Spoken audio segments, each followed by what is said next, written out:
औज़ुबिल्लाहिमिनश्शैतानिर्रजीम बिस्मिल्लाहिर्रहमानिर्रहीम अस्सलाम वालेकुम ख़वातीन व हज़रात, thank you so much for tuning into PTV sports. आप देख रहे हैं गेम ऑन है। मुझे कहते हैं शहजाद हसन खान, और इस दुआ के साथ कि आप सब ठीक ठाक होंगे, खैरियत से होंगे, मैं प्रोग्राम का आगाज करना चाहता हूं। सबसे पहले ऑब्वियसली पाकिस्तानियों को, पाकिस्तान क्रिकेट बोर्ड को, शाहीन शाह अफरीदी को मैं मुबारकबाद पेश करना चाहता हूं on this comprehensive win which we have had against South Africa for the very first time while South Africa was visiting Pakistan as well. So I think जहाँ पे हमने काफ़ी तफसीली गुफ्तगू की कि यार अभी हमें उन्होंने ज्वाइन नहीं किया, थोड़ी देर में ज्वाइन कर लेंगे, जिन्होंने कल ये कहा कि यार मैं जो बात करूंगा पता नहीं आप लोग सुनेंगे या नहीं सुनेंगे। उनकी बात की सुनवाई भी हुई, अबरार वापस आए, अबरार की स्टाइल परफॉर्मेंसेज हमें नजर आई। इन्हीं सब चीज़ों के साथ ख़वातीन और आज़ाद मैं अपने मौजूद मेहमान का तारुफ कराना चाहता हूँ।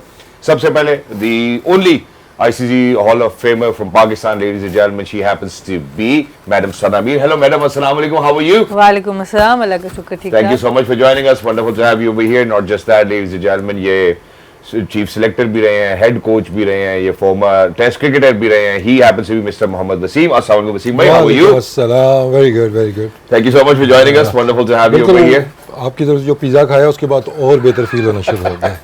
Shukran, alhamdulillah.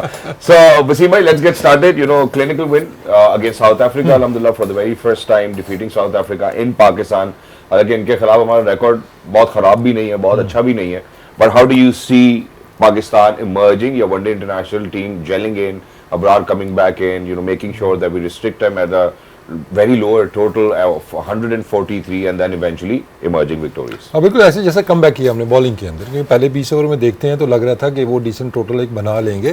पहली विकेट उनकी 70 ऑड पे गिरी, फिर 2 विकेट जब गिरी लग रहा था कि यहाँ से अगर बहुत वर्ष पे भी गए 250 तक ये पहुंच जाएंगे, जो कि इस पिच के ऊपर एक अच्छा टोटल हो सकता था। लेकिन क्रेडिट गोज टू अबरार, बाकी स्पिनर जिस तरह बॉलिंग की और कम बैक किया वहाँ पे विकेटें लेके। दैट वाज द पॉइंट कि जब आपके पास बॉलर्स, आपके पास स्पिनर्स ऐसा है जो विकेटें ले सकता है मिडिल ओवर्स में आके, गेम चेंजर होगा।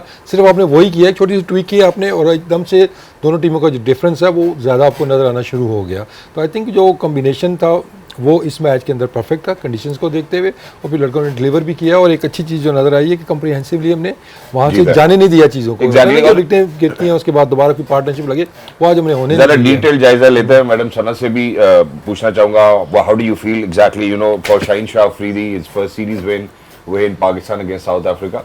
बिल्कुल, आई थिंक ऑब्वियसली आप चाहे उनके कुछ प्लेयर्स नहीं भी हैं यहाँ पर, बट साउथ अफ्रीका एक ऐसी टीम है जिसको आप हमेशा हराना चाहेंगे और आप लाइटली नहीं ले सकते। मैच विनर्स उनके अंदर भी काफ़ी ज़्यादा हैं, तो बड़ा अच्छा स्टार्ट है शाहीन का ODI क्रिकेट में वापसी पे एज अ कैप्टन।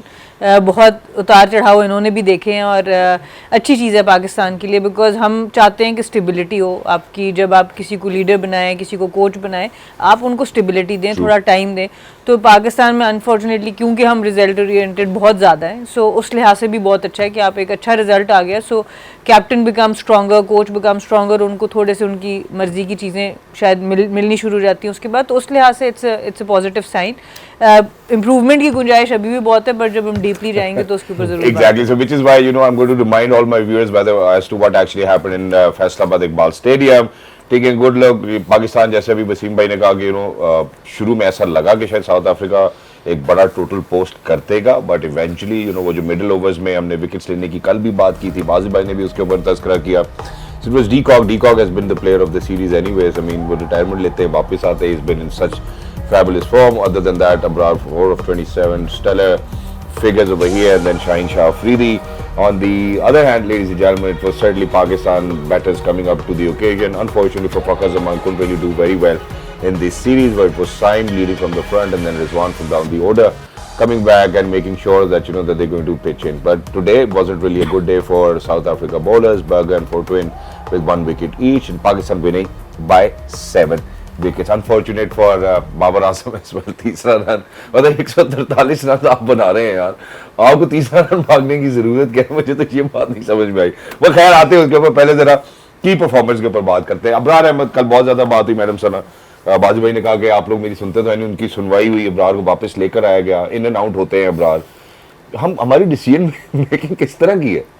पता नहीं, अब स्पिनर्स को भी रोटेशन पॉलिसी पे डाल दिया है। फास्ट बॉलर्स का तो वर्कलोड मैनेजमेंट मैंने सुना था, पर स्पिनर्स के ऊपर भी लगता है वो लागू होना शुरू हो गया। बट क्रेडिट टू अबरार, चाहे T20 फॉर्मेट हो, वनडे फॉर्मेट हो, ख़ास तौर पे वनडे फॉर्मेट में अब बड़े सेटल नज़र आ रहे हैं। इनकी बॉल के अंदर अब ड्रिफ्ट भी आनी शुरू हो गई है एज ए स्पिनर, और स्पिन तो ये हमेशा से करते थे। लाइन लेंथ में भी बहुत ज़्यादा कंट्रोल इनका बेहतर नज़र आता है, और यूज्ड पिच भी था क्योंकि पहले मैच में भी ये पिच यूज़ हुआ, उस पर स्पिनर्स को फ़ायदा हुआ, और आई थिंक अबरार ने उसका सबसे ज़्यादा फ़ायदा उठाया। फिर जिस बात की मैं बात कही थी कि इम्प्रूवमेंट की जा सकती है, वो ये था कि जब साइम से आपने नया बॉल कराया है, लेफ्ट हैंडर भी पिच पे मौजूद है, तो स्लिप का होना इस पिच के ऊपर बहुत ज़रूरी था। एक दो चांसेस आपको नए बॉल पे ऐसे मिले जो कि आप और भी शायद कम रन्स पे आउट कर सकते हैं, और जब आपने चैंपियन माइंडसेट से जाना होता है तो आप चाहते हैं कि आप एक रन भी एक्स्ट्रा किसी टीम को ना दें। सो आई थिंक वहाँ पर जब आपने स्पिनर को नए बॉल से यूज़ करना है, उसको अटैकिंग ऑप्शन के तौर पे आप यूज़ कर सकते हैं for the future games, but overall obviously Abrar की परफॉर्मेंस बहुत अच्छी है। एग्जैक्टली, और इसमें अबरार ने जो, क्योंकि आप तो कोच भी हैं वसीम भाई, तो अबरार ने जो बात की वो बड़ी खूबसूरत बात थी। अबरार ने बोला पोस्ट मैच सेरेमनी में, उसने कहा कि मैं इसी चीज़ पर काम कर रहा था कि जितनी भी वेरिएशन है वो मुझे एक ही जगह पे बॉल प्लेस करने के बाद जो है वो अप्लाई करनी है। तो उसने कहा कि यार मैंने इसके ऊपर काफ़ी काम किया था, जिसका आज हमें रिजल्ट नजर भी आया। How do you think important will be Abrar in series which are coming ahead for Pakistan? देखिए, आपका इस टाइम पे वो चैंपियन अगर आप कहते हैं नंबर 1 आपका स्पिनर वो अबरार ही है इस फॉर्मेट के अंदर भी। उसमें देखिए जो की है उसकी, आज उसकी लेंथ बड़ी ज़बरदस्त थी, पेस उसकी अच्छी थी, क्योंकि वेरिएशंस की हम बात करते हैं तो वो आपको नज़र आती है उसके हाथ से आते हुए, लेकिन ऑफ द पिच आपको उतनी ज़्यादा डिविएशन बॉल के अंदर नज़र नहीं आती है। लेकिन वो क्या है, it is enough to create doubts in batsman mind के या भी गूगली कर देगा या भी नकल बॉल करेगा। 25 विकेट्स है, 21 मतलब फिनोमिनल रिकॉर्ड उसका चल रहा है। जो अच्छी चीज़ है उसकी इकॉनमी रेट, मतलब आप कंसीडर करते हैं कि स्पिनर अटैकिंग विकेटों के लिए जाएगा तो इसकी इकॉनमी 6-5.5 तक होगी, लेकिन keeping it under 4.5 I think it's कि ना सिर्फ वो आपको रन्स रोक के देता है, साथ में विकेटें आपको लेके देता है। स्ट्राइक रेट भी उसका ज़बरदस्त है, और T20 के अंदर भी अगर आप देखते हैं उसकी कि इकॉनमी कंसीडरिंग कि जिस मौके पे वो बॉल करता है, पावर प्ले के अंदर भी वो बॉलिंग करता है, तो आई थिंक आगे चल के और ज़्यादा रोल इंपॉर्टेंट होगा। और इब्रार का जो सबसे बड़ा एडवांटेज है कि he can ball in power play, जो कि मिस्ट्री स्पिनर्स या रिस्ट स्पिनर्स का होता है कि वो पावर प्ले के अंदर बॉलिंग नहीं करते, लेकिन अभी तो यूज़ उसको नहीं किया गया, लेकिन आगे चल के ये option may be because of the 2 left handers, लेकिन आगे चल के पावर प्ले के अंदर भी ये बॉलिंग करके आपको विकेटें लेके दे सकते हैं। और वसीम भाई, जब आप एक प्लेयर को इन और आउट करते रहते हैं, आपके ख्याल में प्लेयर के रिदम के ऊपर उसका इंपैक्ट नहीं आता कि एक प्लेयर जो एक फ्लो में चल रहा है आपको विकेट्स लेकर दे रहा है? पहले मैच में भी हमने देखा, अब आखिरी मैच में भी देख रहे हैं, आप उसको बार बार इन एंड आउट करेंगे, don't you think that we are trying to mishandle his form और प्रॉब्ली मेक श्योर कि यार कोई गड़बड़ हो जाए खुदा ना खास्ता इससे? नहीं, आई एम सरप्राइज कि क्या कहते होंगे, ऑब्वियसली कम्युनिकेशन तो आप करते होंगे ना कि यार ये मैच आपको नहीं खिला रहे हैं, इस वजह से नहीं खिला रहे हैं ना। आई एम जस्ट वंडरिंग कि वो क्या होती होगी कम्युनिकेशन, कि मतलब प्लेयर तो ये होगा यार मैंने आउट भी कर दिया है, मैंने आउट भी कर दिया है, मैं सब कुछ तो ठीक कर रहा हूं, तो ये क्यों हो रहा है? तो जहाँ पे वो सना वाली बात है कि रोटेशन पे जा रहे हैं, लेकिन अभी स्टेज पे अगर हम हैं कि इतने मैचेस इन्होंने खेल लिए हैं, अभी हम इनको और स्टैब्लिश करना चाह रहे हैं ना, कि बजाय कि हम इनको एक मैच खेल के इनको हम रोटेट करते जाएं, तो थोड़ा सा ये माइंडसेट आपको बदलना होगा कि जो आपके मैच विनर्स हैं, स्पेशली जो अभी नए आए हैं, जो बन रहे हैं अभी, उनको तो आप मत छेड़ें, उनको आप खेलने दें, क्योंकि इब्रार ऐसा बॉलर है कि सरफेस का वो बॉलर नहीं है, उसको टर्निंग पिच मिलेगी तो वो आउट करेगा। वो किसी भी सरफेस के ऊपर मिडिल ओवर्स में आपको विकेटें वो लेके देता है, अटैकिंग ऑप्शन आपके पास वो लेके आता है। तो आई थिंक थोड़ा सा हमें ये सोचना होगा, क्योंकि आज देखिए कितने बॉलर यूज़ हुए हैं हमारे, 6 बॉलर शायद यूज़ हुए हैं हमारे। 6 बॉलर बहुत होते हैं 50 ओवर्स के लिए, हमें 8 बॉलर की ज़रूरत नहीं है। अभी भी एक बॉलर की बॉलिंग नहीं आई है आपके पास, तो थोड़ा सा ये जो माइंडसेट T20 वाला है ना, इसको चेंज करना होगा कि हमें स्पेशलिस्ट की तरफ जाना होगा, क्योंकि यहाँ पे अगर 250 रन्स वो बना लेते और मैच का रिजल्ट अच्छा ना आता, तो शायद हम ये बात कर रहे होते कि यार ऑलराउंडर की जगह यहाँ पे एक बैटर और ऐड हो सकता था। तो आई थिंक जैसा इब्रार को हम देख रहे हैं टीम के अंदर, इस तरह हसन नवाज़ को भी हमने अगर इस्टेब्लिश करना है, तो या तो ना जगह ना बन रही हो, जगह बन रही है, आप ज़बरदस्ती एक ऑप्शन खिलाने के चक्कर में वो उनको रोटेट कर रहे हैं। तो आई थिंक थोड़ा सा ये पॉलिसी चेंज करनी है। और इसी में मैं ऐड करती जाऊंगी मोहम्मद वसीम के बारे में भी। अब आपने इतनी देर उनको बेंच पे बिठाया, इतनी देर से वो टीम के साथ ट्रैवल कर रहे हैं, एक मैच उनको खिलाते हैं, अगले मैच में फिर बिठा देते हैं और कहते हैं कि हम रेस्ट करा रहे हैं। तो मतलब ये ख़ास तौर पे एक यंगस्टर जो अपने आप को सेटल करना चाह रहा है, आप एक सीनियर प्लेयर हो, परफॉर्म कर रहे हो, जैसे वसीम भाई भी बात कर रहे हैं, आपको पता हो I belong to this level, आप इंटरनेशनल लेवल पे बिलोंग करते हो, वो भी उस वक्त रेस्ट नहीं करना चाह रहा होता। हम सारे प्लेयर रहे, हम चाहते हैं अच्छी फॉर्म लगी है, आप मुल्क के लिए परफॉर्म करते जाएं, मैच जितवाएं, उसके लिए भी आसान नहीं होता बैठना। बट ख़ास तौर पे वो प्लेयर जो अभी पूरी तरह से इस्टेब्लिश्ड ही नहीं है, उसको वो कॉन्फिडेंस नहीं आया कि आई बिलोंग हेयर, उसको आप जब बार बार छेड़ते हैं तो आई थिंक उससे परफॉर्मेंस पे काफ़ी ज़्यादा इफेक्ट पड़ता है। एग्जैक्टली। अच्छा, उसमें जहाँ पे अभी हमने अब्रार के हवाले से बात की, जहाँ परफॉर्मेंसेज की बात करें, मैं अगर दूसरी तरफ भी आना चाहता हूँ, वो ये है कि जहाँ आपने ऑलराउंडर्स का भी तस्करा किया, तो नवाज के किरदार के ऊपर आपने काफी बात की कि यार बड़ा इंपॉर्टेंट होगा, और ऐसा लगता भी है कि Nawaz is an essential member of the team now, and वो जो सपोर्ट नवाज से भी मिली, मेरा ख्याल है actually played a very crucial role today. देखिए, नवाज़ के लिए, मोहम्मद नवाज़ के लिए एक बहुत ही ज़बरदस्त कमबैक हुआ है। उसका एक रीज़न तो ये है, ऑब्वियसली उनको एक खुला मौका भी मिल रहा है अनफॉर्चुनेटली, क्योंकि शादाब इंजर्ड है और वो भी इस तरह का सिमिलर रोल प्ले करते हैं दोनों T20 और वनडे टीम्स के अंदर। तो उनको एक तो वो बहुत खुला मौका मिल रहा है कि वो स्पेस वहाँ पे खाली है कि जहाँ आपको एक ऑलराउंडर की ज़रूरत होती है, सबसे पहले मोहम्मद नवाज़ को यूज़ किया जाता है। दूसरी चीज़ है कि मैक्सिमम मैचेस जो उनके कमबैक के इस दफ़ा बाद आए हैं वो साउथ सब कॉन्टिनेंट कंडीशंस के ऊपर आए हैं, जिसमें आपके पास स्पिन बॉलिंग ऑलराउंडर का रोल और भी इंपॉर्टेंट हो जाता है। वनडे में बॉलिंग इनकी ठीक जा रही है, इकोनॉमी बहुत डिसेंट है 5.3, और T20 में ख़ास तौर पे विकेट्स का कॉलम बहुत अच्छा है, और बैटिंग अगर आप देख लें तो एवरेज बहुत हेल्दी, जिस नंबर पे जाते हैं तो 32 की एवरेज, एट नंबर 7 नंबर 8 आपकी अच्छी ठीक एवरेज है। स्ट्राइक रेट ऑब्वियसली क्योंकि अभी उस तरह से नहीं नज़र आ रहा, T20 में स्ट्राइक रेट भी बहुत ज़बरदस्त नज़र आ रहा है, और एवरेज भी जिस नंबर पे जाते हैं 18-20 रन की एवरेज है, और स्ट्राइक रेट आपका 134 है। तो overall I think going into the World Cup in February, Mohammad Nawaz will be a very key member. आपने अभी लड़कियों की क्रिकेट में देखा, जब इंडिया में होता है तो दीप्ति शर्मा बनती हैं प्लेयर ऑफ द टूर्नामेंट, उससे पहले जब इंडिया मेंस टीम जीती है 2011 में युवराज बनते हैं। तो ये बहुत बड़ा एक अपॉर्चुनिटी है, जब सब कॉन्टिनेंट में आपका टूर्नामेंट हो रहा होता है तो आपके जो स्पिन बॉलिंग ऑलराउंडर्स होते हैं, they become the most important members of the exactly. और इनमें एक और इम्पोर्टेंट मेंबर जो आज हमें कमिंग टू द पार्टी नजर भी आए, दैट सलमान अली आगा। ऐसा लगता है कि शाहीन शाह अफरीदी जो इरादा रखते हैं वो ये इरादा रखते हैं कि सलमान अली आगा को भी यूटिलाइज किया जाए within the middle overs. 2 wickets आज लेकर देते हैं। How do you see Salman Ali Agha with the bat? Obviously he has been prolific, he has been in great form in one day internationals, but with the ball I think Shaheen ने उसको बेहतर तरीके से use किया है, better than Salman himself in G20। यहाँ पे हमें लगता है कि यार यहाँ पे उसको बॉलिंग करनी चाहिए, तो आई थिंक शाहीन को वहाँ पे भी थोड़ा ना सलमान को रिमाइंड कि यार कर लो, खुद भी कर सकते हैं। आई थिंक सलमान का मतलब बैटिंग वाइज तो ऑब्वियसली वो उसका ये मैं कहूँगा उसका जो फेवरेट एक वो फॉर्मेट आप कहेंगे वो यही है, और बॉलिंग में भी बिकॉज ही कैन बॉल।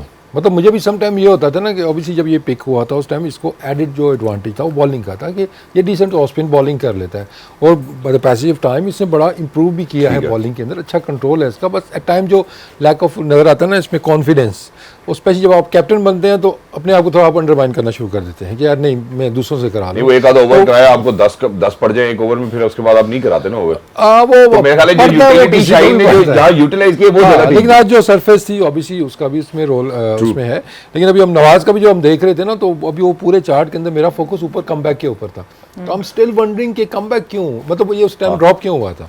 अभी 2 साल पहले के अगर हम जाते हैं कि उस टाइम के ऊपर ये बड़ा हमारा नंबर 1 ऑलराउंडर बन चुका था। ये वन अस मैचेस अगेंस्ट इंडिया ऐसे मैच हमें बैटिंग के अंदर जिताया, बॉलिंग भी अच्छी की, न्यूजीलैंड गए वहाँ पे ट्राई नेशन का फाइनल जिताया इसने। और ऑल ऑफ अ सडन, क्योंकि इसमें एक फनी बात आपको बताऊं कि उस टाइम पे ना जब मेरी बहस चलती थी कि प्लेइंग 11 में किसके साथ चल रही थी? हेड कोच और कैप्टन के साथ ना, बाबर थे, सकलैन थे उसमें। अच्छा जी, हमने एक फास्ट बॉलर एक्स्ट्रा खिलाना है, नवाज भाई। हमने एक बैटर एक्स्ट्रा खिलाना है, नवाज भाई। हमने एक नया लड़का खिलाना है, नवाज भाई। मैंने कहा एक नवाज ही आपको नजर आता है कि जिसको आप आराम से बाहर बिठा देते हैं। तो वो हालांकि उस टाइम उसकी परफॉर्मेंस बड़ी थी, तो आई थिंक उसको भी थोड़ा सा बीच में जो पैच आया था जहाँ पे वो इन एंड आउट उसको किया, ड्रॉप कर दिया टीम से, तो वो थोड़ी सी ज्यादती इसके साथ। लेकिन क्रेडिट गोज टू नवाज कि जिस तरीके से उसने कम बैक किया, obviously has improved a lot, specially in is batting का भी हम रिसेंटली देखते हैं। तो बॉलिंग में तो ऑलवेज वो था, लेकिन आई थिंक आगा हो गया आपके पास और उसके बाद नवाज आ गया, तो ये आपके कह सकते हैं यार ये पक्के ऑलराउंडर हैं कि आप इन दोनों के मिला के 20 ओवर नहीं तो चलें 15 ओवर तो ये करेंगे, और बैटिंग में तो वी नो के बोथ कैन बैट। अच्छा, और एक आखिरी बात, क्या हम कंडीशंस के ऊपर रिलाई करते हैं फॉर सच स्टेलर परफॉर्मेंसेस, या हमारे लिए कंडीशंस मैटर नहीं करती? क्या हमारा स्किल लेवल ऐसा है? नहीं, कंडीशन तो आईना भी देखना चाहिए ना साथ साथ। कंडीशन तो आपकी ऑब्वियसली मैटर करती है, इसमें कोई शक नहीं। मैं इसीलिए बात करूँ कि उनके लिए बहुत अच्छा हुआ कि आप सब कॉन्टिनेंट में खेल रहे हैं। इवन दो उनका रिकॉर्ड न्यूजीलैंड में भी उन्होंने हमें मैचेस जितवाए हैं, नवाज की बात अगर आप करें, लेकिन कंडीशंस ऑब्वियसली जिस वक्त आप एज अ स्पिनर आपको बॉल ब्रेक होता मिल रहा होता है तो आपका दिल और भी बड़ा हो जाता है और आप अपनी वेरिएशंस को भी और तगड़ा यूज़ करते हैं। लेकिन अब उनका एक्सपीरियंस इतना हो गया, एक्सपीरियंस इसलिए फ़ायदेमंद होता है कि वो डिफरेंट सर्फेसेस पे भी उसको मैनेज बहुत अच्छी तरीके से कर लेते हैं और फिर टीम कॉम्बिनेशन डिफरेंट होना शुरू होता है।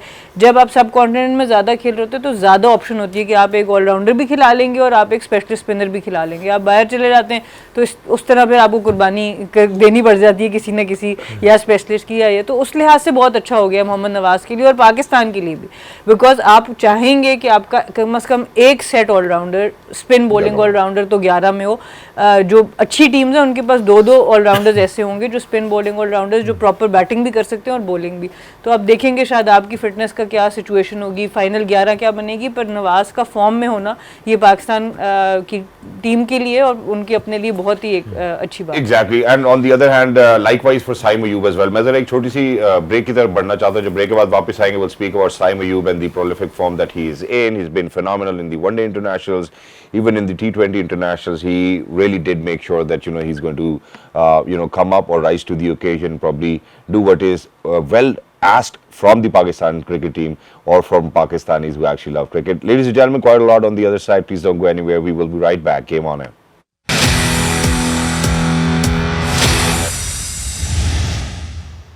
Welcome back. हमारे साथ जुड़े रहने के लिए बहुत बहुत शुक्रिया। ब्रेक पे जाने से पहले जैसा मैंने आपसे तस्करा किया कि जो अब प्रोलिफिक फॉर्म में नजर आते हैं वनडे इंटरनेशनल में, that's certainly Saim Ayub. He made sure, हालांकि जिस शॉट पे आज वापस गए जहां पे उनका कैच हुआ है, ऐसा होना नहीं चाहिए था, but for him to score such amazing runs is something जो मेरे ख्याल है हमें अप्रिशिएट करनी चाहिए। T20 के बारे में भी अगर हम उनको देखते हैं तो शायद वो फॉर्म नहीं है जिसकी वजह से उनकी T20 में इंक्लूजन हुई थी। वसीम भाई, what do you make of Saim Ayub's form as of now for one day internationals, and if you are to compare it in between two formats, T20 international or one day international, which one do you think suits him better?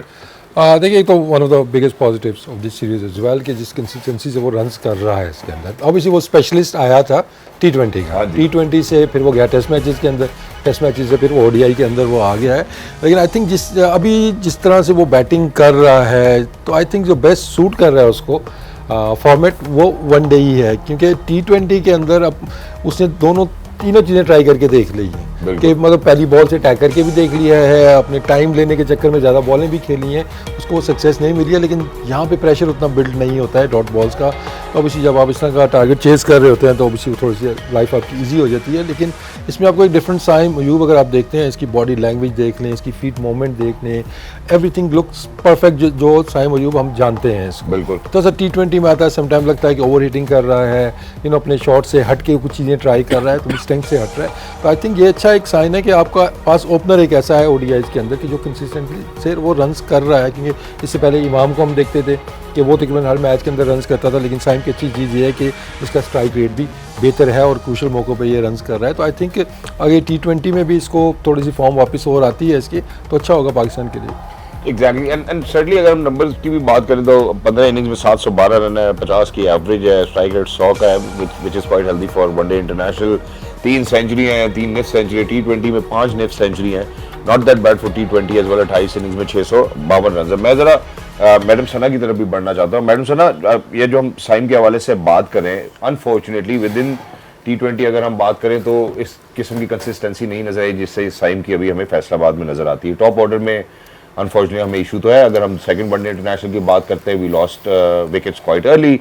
Fakhar Zaman unfortunately is not in that flick as well. How do you see the top order adjusting with only Saim Ayoub staying but the rest of them going back to their dugout as soon as possible? देखिए, सबसे पहले तो साइम को बहुत मुबारकबाद भी है जिस तरह की उनकी परफॉर्मेंस है। 15 मैचेस के अंदर 350 और 300 कन्वर्जन भी बहुत अच्छी है। और पाकिस्तान की हिस्ट्री में अब तक, इवन दो सैम्पल साइज़ अभी छोटा है, पर मज़र का भी मैं ट्वीट पढ़ी थी कि पाकिस्तान की हिस्ट्री में अभी सिर्फ पहले प्लेयर हैं जिनका 50 से ऊपर की एवरेज और 100 से ऊपर का स्ट्राइक रेट है।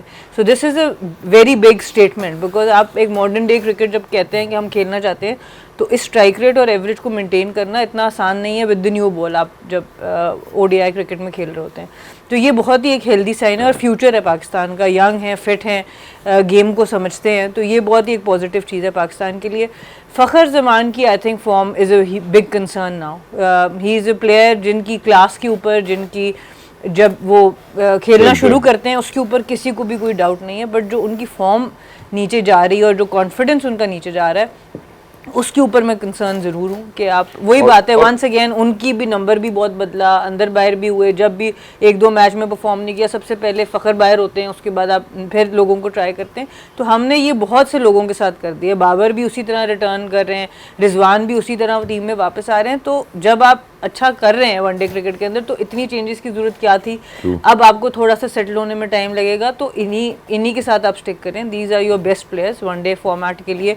एक इमाम है जिनको ऑब्वियसली आप देख सकते हैं, बट अभी भी मेरा ख्याल है कि आप पहले इनको फुली तौर पे एक दफ़ा चांस करें, देखें, थोड़ा सा लॉन्गर रन दें। अब वनडे वर्ल्ड कप अभी भी 2027 में है आपके पास, अभी T20 की हमें असूलन तो तैयारी करनी चाहिए थी, बट चलें, ये बहुत अच्छी चीज़ है। बट साइम ऑब्वियसली उसका एक बहुत ही पॉजिटिव आपके पास इम्पैक्ट है। Exactly and not just that, मैं जहाँ पे अभी अपने फ़खर के हवाले से बात की, देखें हम खुद डिस्टर्ब करते हैं। माइक हैसन ने जो बयान दिया था, मेरे ख्याल है प्रेस ब्रीफिंग उन्होंने की थी, उन्होंने कहा जी कि फ़खर जो है वो अब नहीं T20 खेल रहे क्योंकि वो वनडे के ऊपर फोकस करना चाहते हैं और वनडे में अच्छा खेलना चाहते हैं। तो फोकस तो हमें नजर आ गया कि किस किस्म का फ़खर ज़मान का हुआ है, but I think it's us और the management themself disturbing the players यार।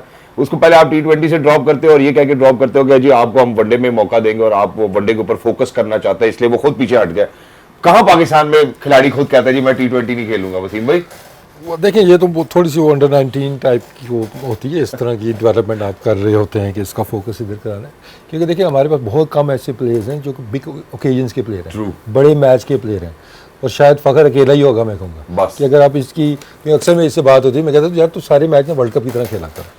जो बायलैटरल में आता है ना, डिफरेंट फ़खर नजर आता है, उसी फ़खर को आप वर्ल्ड कप के अंदर ले जाएं, प्रेशर मैच के अंदर ले जाएं, आपको डिफरेंट वो फ़खर ज़मान नजर आता है। तो आई थिंक जिस तरह का ट्रीटमेंट सबके साथ ही हो रहा है, लेकिन फ़खर के साथ भी ऐसा ही हुआ है। और उसका भी जब टीम से आप ड्रॉप होंगे, आपके ऊपर क्वेश्चन मार्क लगेंगे, फिर सेंट्रल कॉन्ट्रैक्ट के भी कोई इशू चले थे, वो सारी चीज़ें वो बिल्टअप होती रहती है। स्पेशली फिर आपने नया बॉल भी जाके खेलना है, आप अटैकिंग, आप ओपनर हैं, साथ में ये बटन आप तैयारी कर रहे हैं, हर चीज़ है। तो वही ना माइक्रोस्कोप जो आपने लगाई हुई है हर चीज़ के ऊपर, तो अननेसेसरी ये प्रेशर हम बिल्ड करते हैं। तो जो हमारे पास मैच विनर्स हैं उनको हमने बचाना है और नयों को हमने बनाना है। अभी अब थोड़ा सा हमें लग रहा है कि हम जल्दी में बहुत ज़्यादा ऑप्शन बनाने के चक्कर में है। तो आई थिंक जैसे सना ने कहा है कि अब कह रहे हैं 2027 अभी बहुत दूर है, लेकिन वो समटाइम बहुत दूर नहीं, एकदम से आ जाता है वो। तो अब प्रिपरेशन अभी से आप स्टार्ट करें, क्योंकि अगर यही सोचा ना कि 2027 बहुत दूर है, तो वो फिर आखिरी जो होती है ना सीरीज़, उसमें हम ढूंढ रहे होंगे हमारी बेस्ट प्लेइंग 11 कौन सी है, हमारे 3 ओपनर्स कौन से होंगे, या नया बॉल किसने करना। और ये पास में हो चुकी हैं ये चीज़ें, एशिया कप से पहले भी फरवरी में T20 वर्ल्ड कप है, उसकी तैयारी के बारे में नहीं, उसकी तैयारी करनी होगी तो T20 खेलेंगे ना। हाँ ना, तो तैयारी तो 2027 की हो रही है, तो फोकस 2027 पे आप भी रखें, अगर उनका नहीं है जिनका अगर फोकस है। देखें मैं इस इक्वेशन में ना, जहाँ हमने साइन की बात की, अब जो सच्ची सी बात है, जिस किस्म का रन साइन को मिला है अल्हम्दुलिल्लाह, तो वो उसको डेवलप किया गया है। They stuck with him, they made sure के उसके ऊपर वो हमेशा कोशिश करते रहे, वो साइम को वो हौसला देते रहे। और उसमें हमने मोहम्मद हारिस की एक एग्जांपल भी देख ली, जिसमें आप डेवलप करना चाहते थे, आपने उसको प्रायोरिटाइज किया ओवर रिजवान। वो बस एक ही दिन बेचारे डेवलप हुए, पूरी लाइनअप में हर नंबर पे बारी करा दूं उनको। बस अब क्या चक्कर है कि अब बात करनी है हमें यहाँ पर, अगर हम 2027 में फोकस करें, मैंने सुना हसन नवाज के लिए हमें क्या करना चाहिए, हुसैन तलत के लिए हमें क्या करना चाहिए, अगर हम 2027 के ऊपर फोकस कर रहे हैं तो। छोड़ गया आपका फोकस भी देखा आगे चल गया। देखिए हसन नवाज की अगर मैं बात करूँ ना, उनके साथ भी आपने यही किया है कि उन्होंने परफॉर्म, पहले तो वो ओपनर थे, ठीक है, आपने एक PSL की टीम में उनको नंबर 4 पे कहा कि जी हमें ज़रूरत है, उन्होंने खेलना शुरू किया, रन्स किए, कहा जी पाकिस्तान में तो ओपन पे बहुत ज़्यादा रश है, तो चलो इनको 4 नंबर खिला दो। अब 4 नंबर पे आप उनको लेके आते हैं, उसके बाद आपने 4 नंबर पे शायद उनको 2 मैच दिए होंगे टोटल, उसके बाद 5 नंबर, 6 नंबर, 7 नंबर, और फिर टीम बारो बार कर दिया।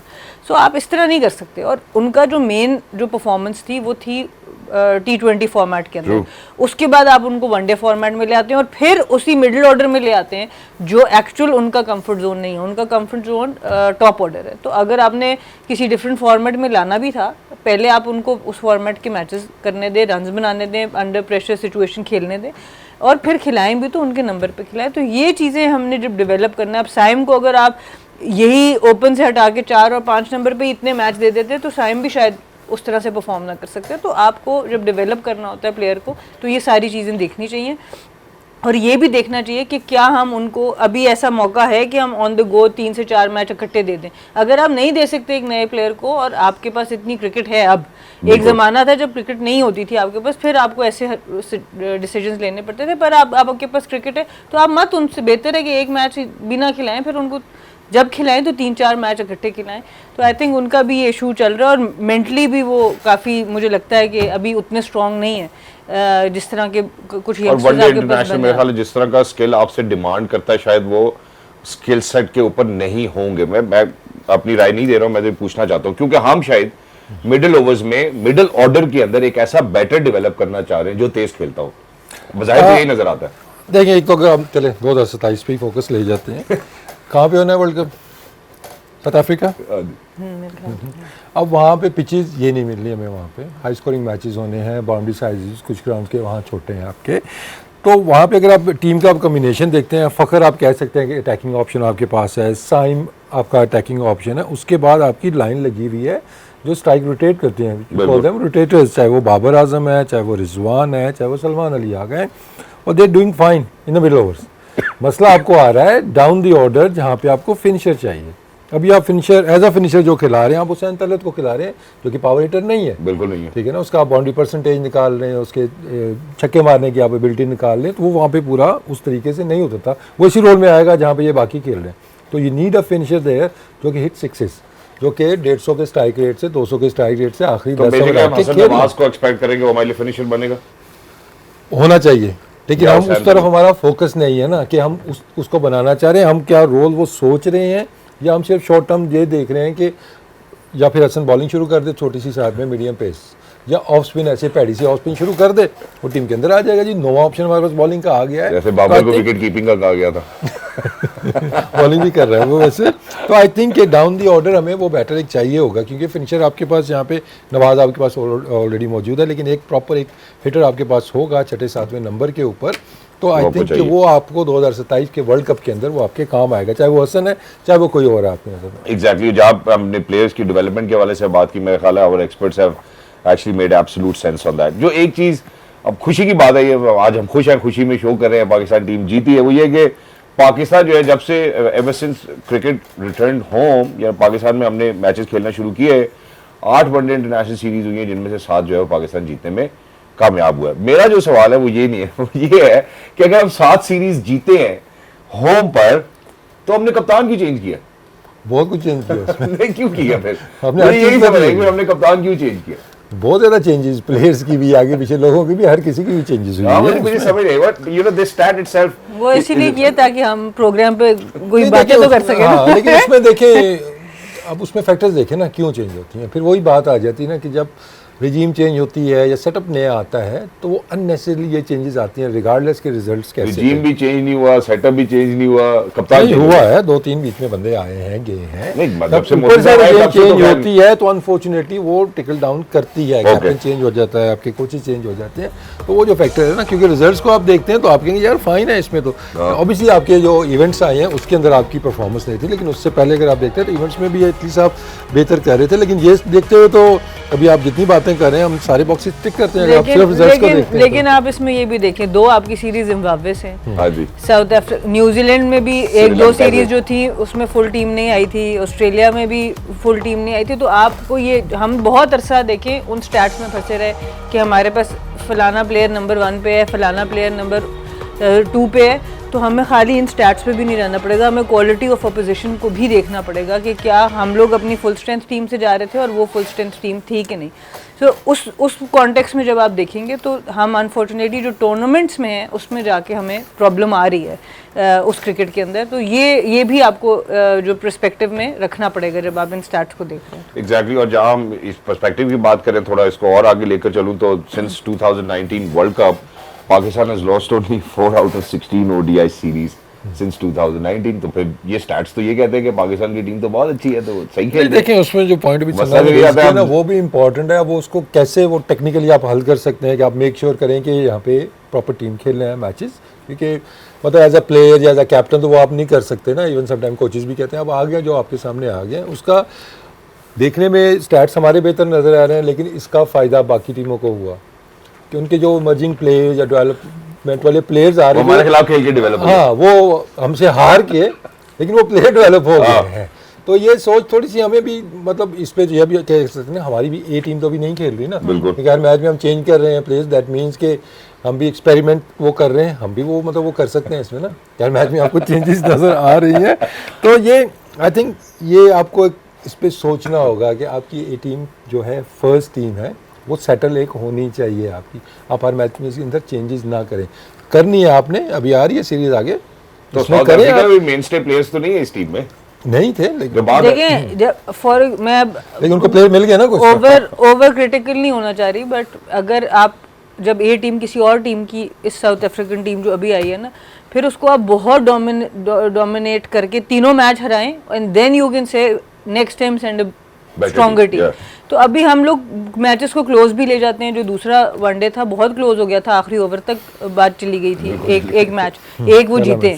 सो ये चीज़ों को हमें देखना पड़ेगा कि अगर हम चाहते हैं कि हमारी अगली टीम जो है वो अपनी बेहतरीन टीम्स यहाँ पे भेजें, फिर हमें इन टीम्स को जो वो भेज रहे हैं एटलीस्ट वो मैसेज तो आप भेजें कि फिर उनको इतनी डोमिनेंट तरीके से हराएं कि फिर अगली दफ़ा वो भी सोचें कि हमने किस तरह की टीम भेजनी है। एग्जैक्टली और इसी मौके पे मैं जरा एक छोटे से वक्फे की जानिब बढ़ना चाहता हूँ। जब आप वापस आएंगे पाकिस्तान की कौन कौन सी सीरीज खेले उसके ऊपर बात करेंगे, और हमारे किंग बाबर आजम जो है उनके 15,000 वनडे इंटरनेशनल के रन हो चुके हैं, उसके ऊपर भी बात करते हैं। But what's wrong with him, वो आते हैं थोड़े से रन बनाते हैं या दुनिया के लीडिंग स्कोरर बन जाते हैं, फिर 15,000 उनके वनडे इंटरनेशनल रन कंप्लीट हो जाते हैं, लेकिन वो 50 भी नहीं बन रही, 100 भी नहीं बन रही, ड्राउट पे चल रहे हैं। क्यों चल रहे हैं ये भी पूछते हैं। Don't go anywhere, will be right back, give on है।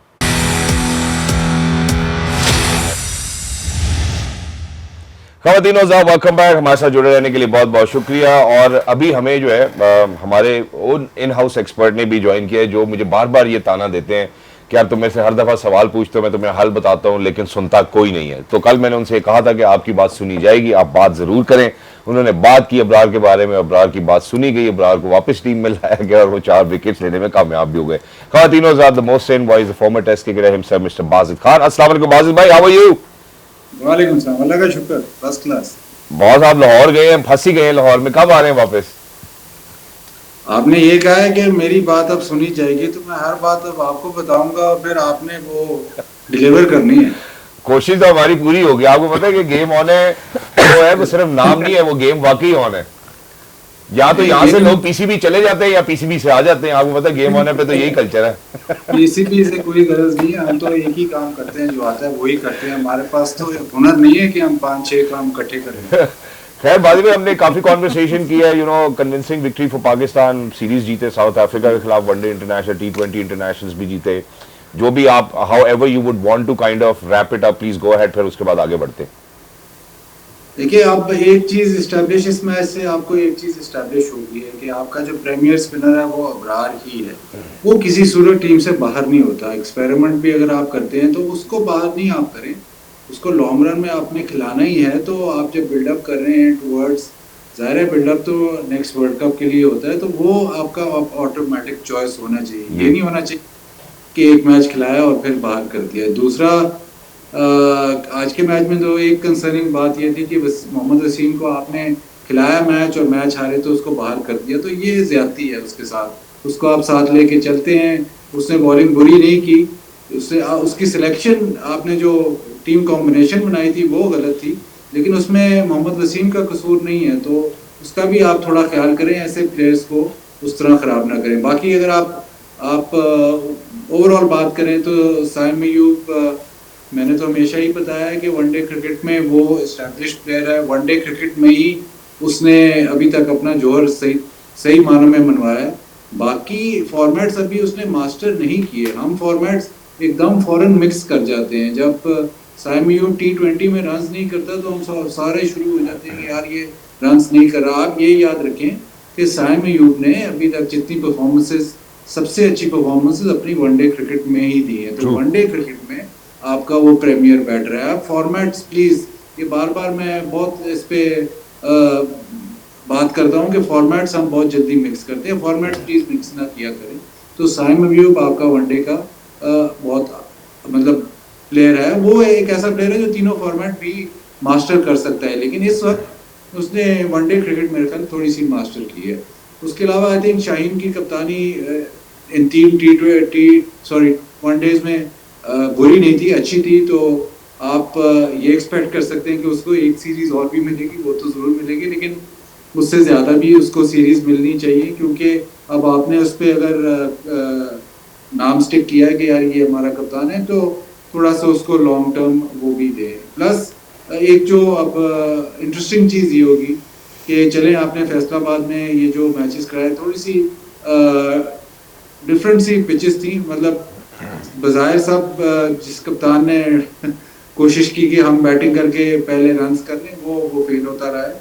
तो वो थोड़ी डिफरेंट थी। अब जो अगली सीरीज है वो इंटरेस्टिंग होगी, क्योंकि श्रीलंका की सीरीज जो है वो रावलपिंडी में है। श्रीलंका के पास स्पिनर्स अच्छे हैं, तो आप कोशिश करेंगे कि आप बैटिंग ट्रैक्स बनाए। पिंडी का वेन्यू नॉर्मली बैटिंग ट्रैक ही होता है, तो वो इंटरेस्टिंग होगा कि अगर के आप उधर स्लो ट्रैक बनाएंगे कि नहीं। मुझे नहीं लगता कि आप बनाएंगे, बट ओवरऑल अगर आप पूरा अगर आप देखें 1-1 आपने टेस्ट सीरीज ड्रॉ की, जो कि स्लाइटली डिसअपॉइंटिंग था। T20 में आप 2-1 जीते, ठीक है, मतलब आप थोड़ा सा उसमें भी अभी काफ़ी हद तक इम्प्रूवमेंट चाहिए, लेकिन ये जो आप 2-1 जीते हैं ODI में, इस पे आपको बिल्ड करना ज़रूरी है, क्योंकि आपने अब कैप्टन आइडेंटिफाई किया है, आपको अब प्रीमियर अपना स्पिनर आपने आइडेंटिफाई कर लिया, और मेरा ख्याल प्रीमियर बैटर भी आइडेंटिफाई हो गया है। तो 3 बंदे तो आपके प्रीमियर वो आपके आइडेंटिफाई हो गए।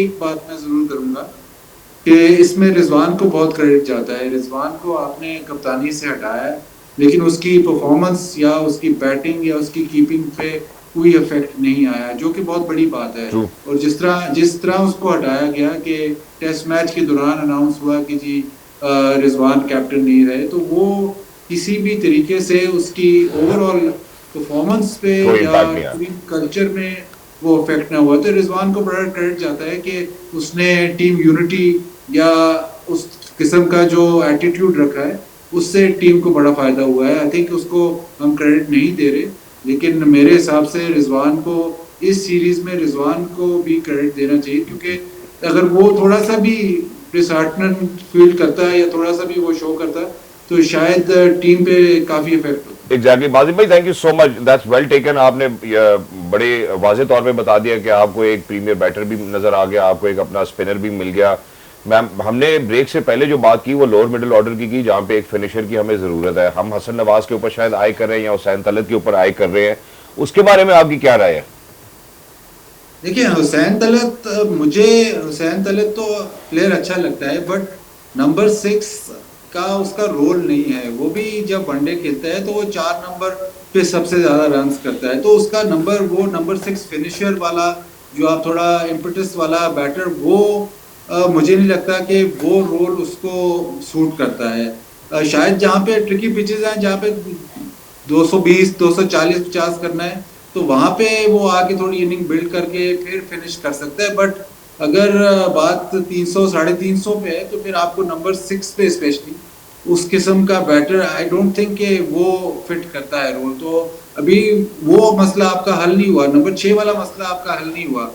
हालांकि ODI साइड आपकी कदरन ज्यादा स्टेबल है के आपकी T20 साइड से, तो एक जो अभी तक वो खाली जगह है कि नंबर 6 आपकी अभी तक प्रॉब्लम जरूर है, और आप उसको अभी तक हल नहीं कर सके। और जो आप जिस प्लेयर को खिला रहे हैं, शायद हमें बाहर टीम का क्या मतलब थिंक टैंक क्या सोच रहे हैं, लेकिन हमें बाहर बैठे मुझे तो ऐसे ही लगता है कि हुसैन तलत नंबर 6 पे सूटेबल नहीं है, नंबर 4 पे हाँ बिल्कुल सूटेबल है, प्लेयर वो अच्छा है। मेरा मतलब हुसैन तलत का हमेशा व्यू रहा है कि अच्छा प्लेयर है, बट उसका जो नंबर है इनका बैटिंग ऑर्डर में वो ठीक नहीं है। So basically, we still have an issue with a player for on number 6, and that's certainly which I would want to kind of ask you as well. मेरे ख्याल में पुरानी अगर हम पीछे भी बात करें, शायद हमने आसिफ अली के ऊपर काफ़ी इंतजार किया कि अब वो हमें मैचेस फिनिश करके देगा। उन्होंने अफगानिस्तान के खिलाफ, इंडिया के खिलाफ मैचेस फिनिश करके भी दिए, बट वो रिप्लेसमेंट हमें नज़र नहीं आती कि उस जगह को अब आके कौन भरेगा जहाँ पे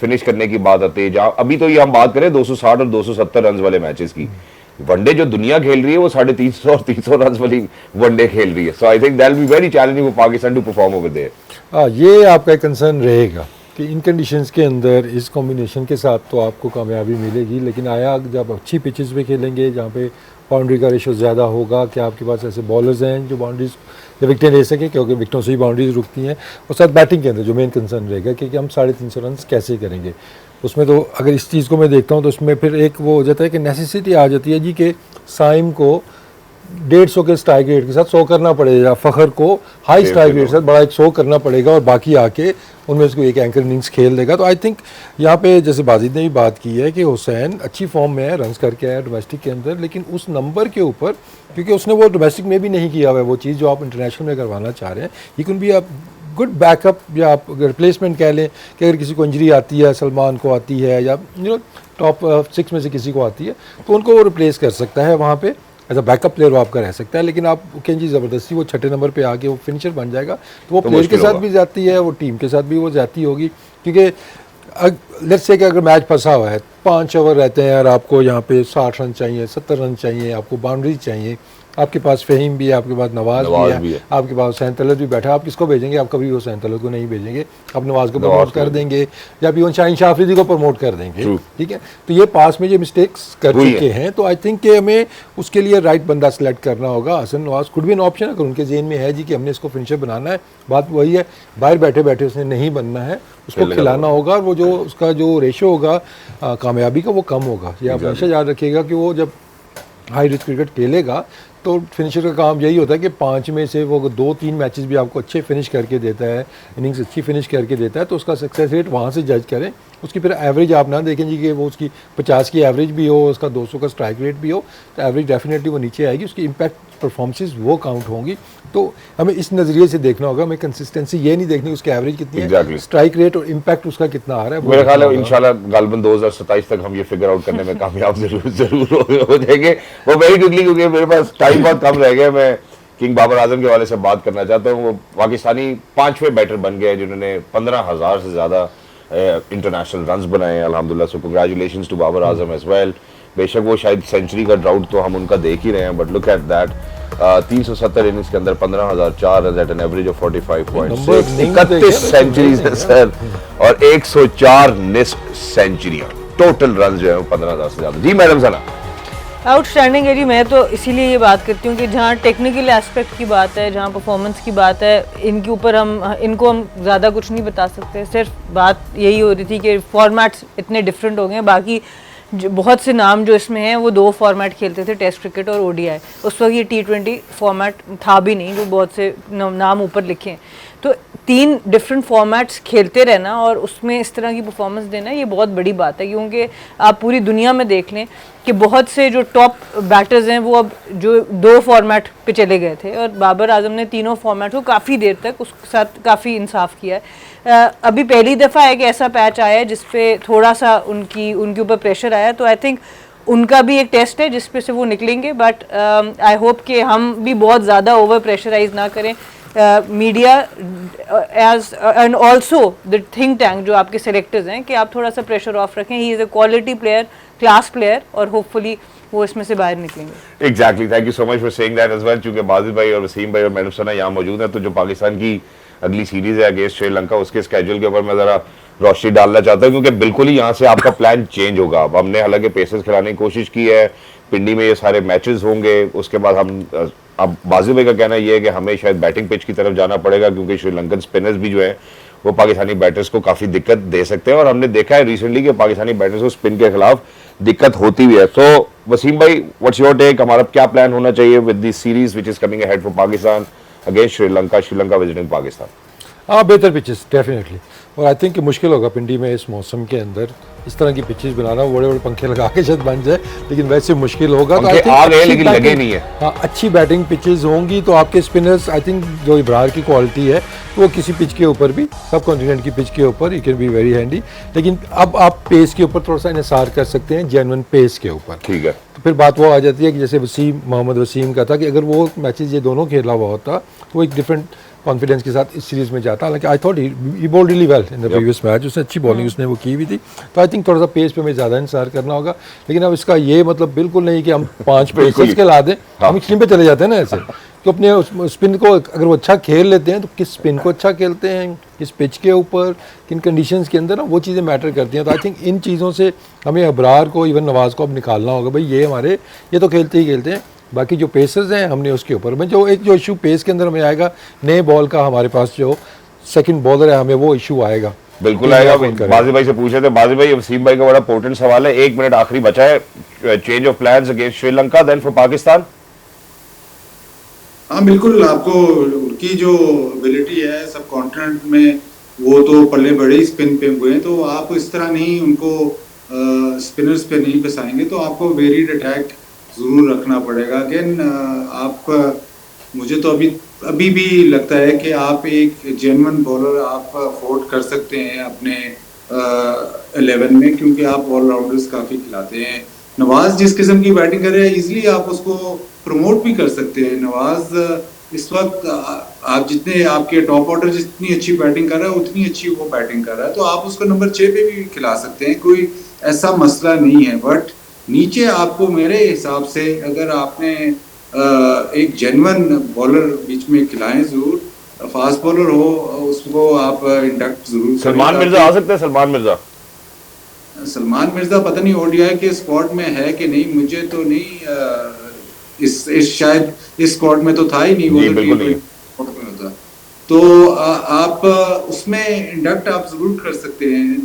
नया बॉल जाहिर है शाइन के साथ किसी को तो करना है, वो आपको देखना पड़ेगा। बट आई थिंक मेरे पास कोई इशू नहीं है कि अगर इवन नवाज नंबर 6 पे खेले और फहीम अशरफ नंबर 7 पे खेले, तो फिर भी मेरे हिसाब से आपकी बैटिंग काफी लंबी है।